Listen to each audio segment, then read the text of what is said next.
बिस्मिल्लाहिर्रहमानिर्रहीम अल्लाहुम्मा सल्ली अला मुहम्मदिन व अला आलि मुहम्मद।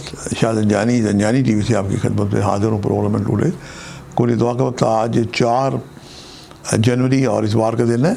सबसे पहले देखते हैं कि आज मैंने आपके लिए कुल दुआ के कौन से वक्त निकालने की सादत हासिल की है। पहला वक्त मेरे नज़दीक सुबह 3:53 से लेके 4:23 का वक्त है, और दूसरा वक्त आज के दिन दोपहर 12:48 से लेके 1:18 का वक्त है दोपहर का, और तीसरा वक्त है रात 8:28 से लेकर रात 9:18। और ये तीनों वक्त मेरे नज़दीक इंतहाई मुजरब और कबूलियत दुआ के वक्त हैं। शब शुरू हो जाएगी जनाब बीबी ज़ैनब सलामुल्लाह की और इमाम जाफ़र सादिक़ अलैहिस्सलाम की शहादत के इत्माल की तवारीख़ हैं।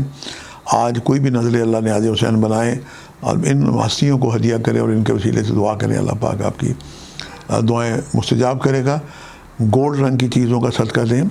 सबसे आला सदका तो गोल्ड का ही है, लेकिन गोल्ड चूँकि बहुत महंगा है, तो गोल्ड जैसी चीज़ों में आपको गंदम और बाजरा मिलेगा, मकई मिलेगी।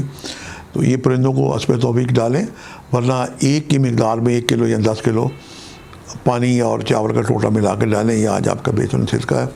जहाँ आप अपने लिए दुआएँ करें, मतलब अजीज़ पाकिस्तान को अपनी दुआ में याद रखें, अपनी पूरी फैमिली के लिए दुआ करें। आज के लिए इतने शाह ज़ंजानी को इजाज़त दीजिएगा, बशर्ते ज़िंदगी। कल एक नए प्रोग्राम के साथ मुलाकात होगी। खुदा हाफ़िज़।